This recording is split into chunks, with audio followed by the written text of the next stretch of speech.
네, 시장 대응하는 게 녹록치 않습니다. 오늘도 마켓식스에서 이분과 함께 시장 대응 전략 한번 짜보도록 하죠. 와이즈 경제연구소 차영주 소장님 모시겠습니다. 안녕하십니까? 안녕하십니까?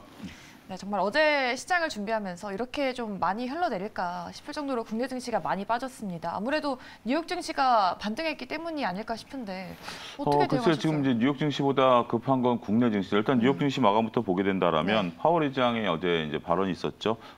이제 오늘도 또 발언이 있습니다. 네. 근데 이제 이런 것들이 현재 지금 예상 범위 내에서 크게 벗어나지 않았다라는 것이 연준이 쓸 수 있는 어떤 카드의 범위가 네. 넓지 않다라는 것을 확인하는 계기가 됐다라고 말씀드릴 수가 있겠고, 어찌됐든 뭐 그래도 여기서 더 벗어나지 않았다라는 것이 나름대로 뭐 시장의 조금 안도의 어떤 논리적 근거가 된다라고 좀 말씀드릴 수가 있겠죠. 네. 중요한 것은 일단 오늘 뉴욕 증시가 변동성을 좀 작게 보이긴 했어요. 근데 이런 것들이 당분간 좀 이어져야 될 거라고 봐요. 우리가 이제 극심한 변동성 하에 변동성이 줄어들었다고 해서 멈추는 게 아니지 않습니까? 일단 파장이 일어나면 이 파장이 잦아들면서 이게 점점 잦아드는 것들이 필요하기 때문에 그러한 부분들까지 시간이 필요하다. 이제 공교롭게도 이제 곧 7월로 넘어가는데요. 7월로 넘어가게 되면 이제 2분기 실적들이 나오죠. 네. 그리고 7월 달에도 FOMC 회의가 열리기 때문에 그때까지는 어떠한 우리가 이제 뭐 돌발 호재가 나오지 않는 이상 시장을 돌리기 쉽지 않을 것으로 보여집니다. 당분간 관망이 필요하고요. 국내 증시 같은 경우는 더 녹록지 않은 것으로 보여집니다. 일단 네. 어제 시장이 급락했기 때문에 오늘 일단 뭐 당장 반대 매매는 아침에 나오는 것은 그렇게 많지는 않을 것 같아요. 근데 오늘 일단 팔아야 될 분들이 많습니다. 그쵸. 그러니까 어제 밤에 통보 받으신 분들 밤새 잠을 못 주무셨을 것으로 보여지고요. 네. 그런 상태에서 지금 뉴욕 증시가 이 정도 끝났기 때문에 우리 증시가 반등세를 뭐 나타낸다. 물론 모릅니다만 어떤 뭐 희망을 갖기가 상당히 좀 미약하죠. 그렇게 된다면 오늘 꼭 팔아야 되는 거죠. 돈을 마련할 수 있는 분들은 다행이지만 네. 팔아야 되는 물량들이 있는 상태에서 사자가 과연 쉽게 들어올 수 있는가라는 부분들, 만약에 못 팔면 내일 아침에 반대매가 나간다라는 거, 이런 부분들 때문에 국내 증시가 쉽지 않을 수도 있다. 거듭 말씀드릴 수가 있겠습니다. 네, 아직까지는 좀 변동성이 산재해 있는 시장이기 때문에 조금은 보수적인 관점 짚어드렸고요. 오늘 이제 섹터를 좀 들여다보시면은 에너지 섹터가 4%로 큰 폭으로 좀 밀렸습니다. 아무래도 유가가 좀 안정됐기 때문인데 유가 안정세는 그래도 좀 호재성 이슈가 아닐까 싶은데요. 예, 일단은 전반적으로 이제 원유와 관련된 주식들의 이제 등락이 있는데 일단 네. 글로벌 경제를 보면 유가가 조금 안정세를 나타낸다라는 것은 상당히 긍정적이다라고 말씀드릴 수 있겠죠. 이게 굉장히 여러분들 또 한 가지 단순하게 유가 전쟁 때문에 유가가 올랐고 전쟁이 끝나 유가가 내려온다라는 것들로 보는 것도 하나의 이제 논리가 됩니다만 네. 우리가 이제 그 유가에는 여러 가지 제가 항상 말씀드리죠. 유가에는 세 가지 요소가 있다라고 말씀드렸죠. 가장 중요한 게 수요 공급, 네. 그다음에 유동성, 그다음에 심리인데 지금 이제 유동성이 지금 풍부해진 상태에서 불안 심리가 유가를 끌어올렸죠. 네. 그런데 지금 유가가 일단 한번 차례 꺾였다라고 본다라면 일단 심리를 쉽게 가라앉지 못할 가능성은 아직까지는 있습니다. 전쟁이 네. 안 끝났는데 그렇죠. 무슨 소리냐? 그리고 만약에 이렇게 보시는 좀 길게 보시는 분들은 만약에 여름 내에 이것을 대비하지 못하면 북반구, 그러니까 지구 북반구가 겨울로 다시 들어가기 때문에 이때는 정말 에너지 대란이 또 일어날 수 있다라는 것을 시간이 이제 쫓기고 있다라는 거죠. 근데 또 한 가지 보게 된다라면 여기서 만약에 유가가 조금 조정을 받는다, 그럼 유동성이 빠질 수가 있어요. 왜냐하면 QT가 시행 중에 있기 때문에 이런 부분들에 대한 어떤 부분들이 있다라는 거죠. 제가 관심 있게 보는 것은 발레로 에너지라는 미국 기업입니다. 이 기업 같은 경우 우리가 이제 엑슨모빌이라든지 이런 거와 좀 다른 게 엑슨모빌 같은 경우는 원유를 탐사 채굴 이걸로 이제 판매하는 것까지 다 있는데 네. 발레로 에너지 같은 경우 우리나라에서 쉽게 얘기하면 SOL 정도로 생각하시면 됩니다. 정제를 해서 파는 미국에서 정제를 한 점유율이 한 17% 정도 되고요. 네. 전반적으로 굉장히 꽤 큰 단순하게 이제 이런 기름들 뭐 알코올 만들어내고 기름 만들어서 팔고 하는 이런 정도의 기업이다라고 보시면 될 것 같습니다. 그런데 지금 정제 마진, 그러니까 유가는 상당히 이제 단기 등락을 보이지만 정제 마진이라는 것이 쉽게 내려오고 있지 않기 때문에 여기에 따른 수익을 보고 있으면서 전반적으로 다른 어떤 지금 에너지 빠지는 것보다는 이거는 좀 덜 빠지고 있다. 네. 이렇게 좀 말씀드려야 되겠죠. 최근까지 견조한 주가 흐름들을 이어왔고요. 이러한 부분들은 지금 미국 같은 경우 저는 뭐 미국에 살아보지는 않았습니다만 지금 최근에 제가 들은 전언은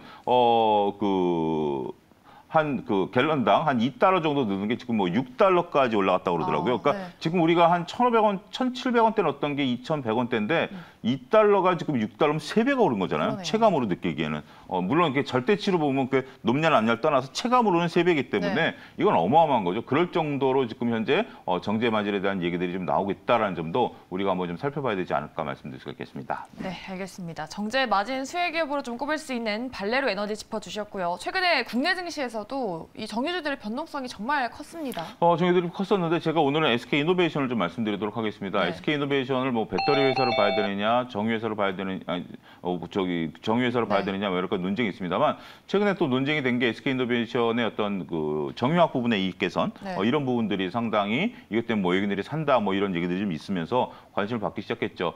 제가 어떻게 보면 조금 전에 발레로 에너지 얘기할 때 SOE를 언급드렸는데 왜 SK 이노베이션을 그 얘기를 하느냐 네. 이렇게 의아해하시는 분들이 계실 텐데 이건 굉장히 날카로우신 어떤 생각일 수도 있습니다. 네. 왜냐하면 같은 어떤 뭐 상황을 놓고 본다라면 SO일과 발레로 에너지 같은 경우 이제 결이 비슷하다라고 말씀드릴 수가 있겠죠. 근데 문제는 뭐냐면 지금 현재 여기서 유가가 이제 떨어지게 우리는 이제 100% 이제 수입을 해서 이것을 정제해서 파는 거 아니겠습니까? 네. 그렇기 때문에 이 수입과 판매와의 어떤 괴리 이런 것들을 우리가 좀 살펴봐야 되는데 SO일 같은 경우는 우리가 이제 그 원유가 들어오는 거하고 이거를 가공해서 파는 거하고 이제 시차가 이제 발생하지 않습니까? 네. 이 시차 때문에 가격 변동성이 있는 거죠.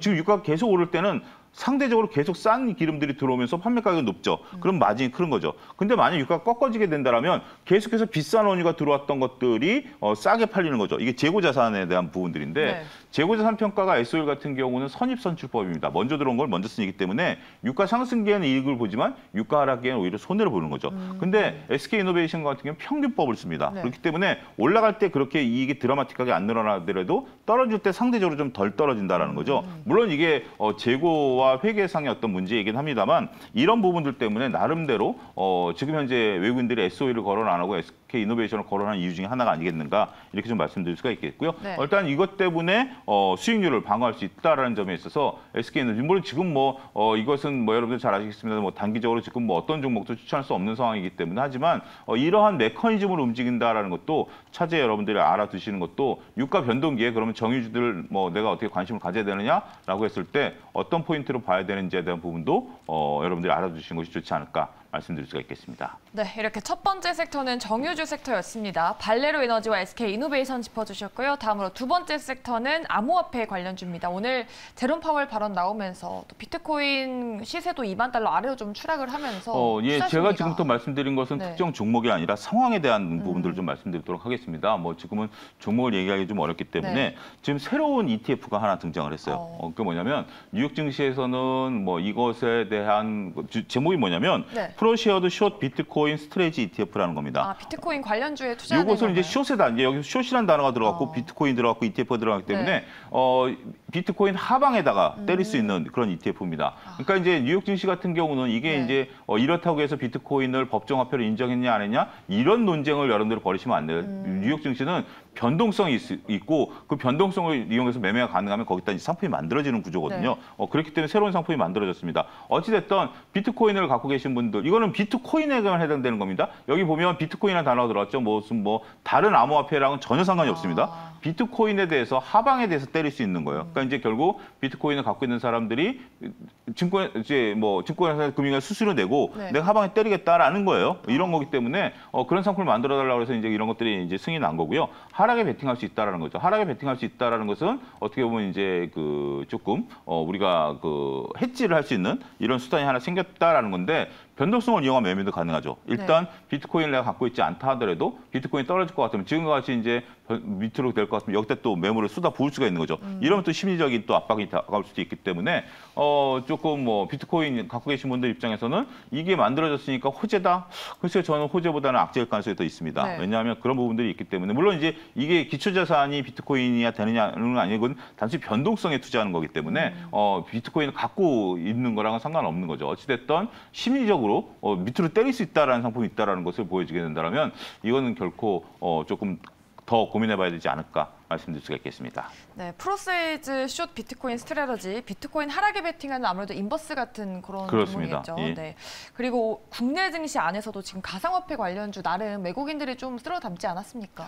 근데 저는 가상화폐 관련주 국내 주식에 대해서는 좀 얘기하고 싶지 않아요. 왜냐하면 지금 가상화폐 쪽들 혹시 뭐 이거는 제가 뭐 하지만 오늘 제가 열심히 말씀드리고 CFD 계좌에 대해서 좀 말씀드리고 네. 싶어요. 이 CFD 계좌는 가상화폐랑은 상관없습니다. 이거는 변동성을 이용한 어떤 계좌다라고 아. 말씀드릴 수가 있겠습니다. 내가 1,000만 원어치 주식을 사고 싶은데 1,000만 원을 다 놓고 주식을 사는 게 정상적이죠. 근데 네. CFD 계좌 같은 경우는 한 400만 원만 놓고 CFD 계좌를 통해서 주식을 사서 만약에 이익이 나면 이게 1,000만 원이 1,500만 원이 됐다. 그럼 나는 증거금 400만 원만 냈잖아요. 근데 네. 500만 원 내가 갖는 거예요. 아. 그러면 내가 400만 원 내고 500만 원 받았으니 좋은 거 아니에요? 네. 근데 만약에 이게 지금 1,000만 원 하락하면. 주식 샀는데 빠져버리면 이거는 이제 우리가 신용을 쓰게 된다라면 만약에 어제 이제 주가가 하락해서 이제 어제 수요일이었죠. 수요일날 이제 신용 담보 부족이 발생됐습니다. 어제 문자 통보 다 갔을 거고요. 오늘 팔지 않으면 내일 아침에 금요일날 반대면 나거든요. 근데 CFD 계좌는 만약에 이 극단적으로 내가 1,000만 원치 샀는데 400만 원이 빠졌어. 네.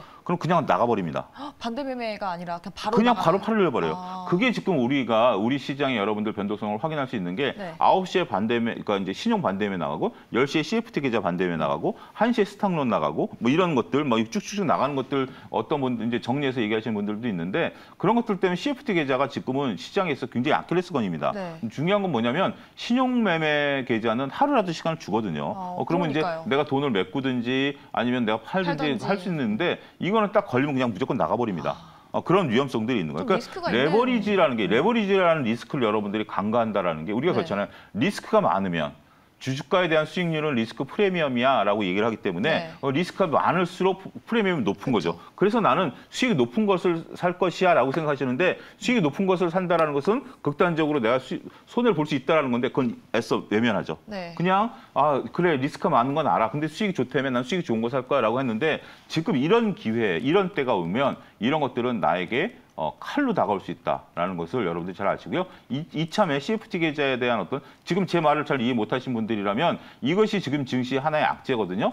이 방송 끝나고 나면 포털 사이트 검색을 통해서 CFT 계좌에 대한 정확한 이해 여러분들 이거 알고 계셔야 됩니다. 이거 만약에 저도 CFT 계좌는 하나도 안 하거든요. 안 하더라도 시장에 있어서 중요한 메커니즘이기 때문에 이걸 알고 있어야 된다는 점 여러분들에게 다시 한번 강조드리도록 하겠습니다. 네, 오늘 시장 분석과 함께 비트코인 숏 ETF 그리고 CFD 계좌까지 짚어드렸습니다. 도움 되셨길 바라겠고요. 오늘 도움 말씀 주신 분은 YG경제연구소 차영주 소장님이었습니다. 말씀 고맙습니다. 감사합니다.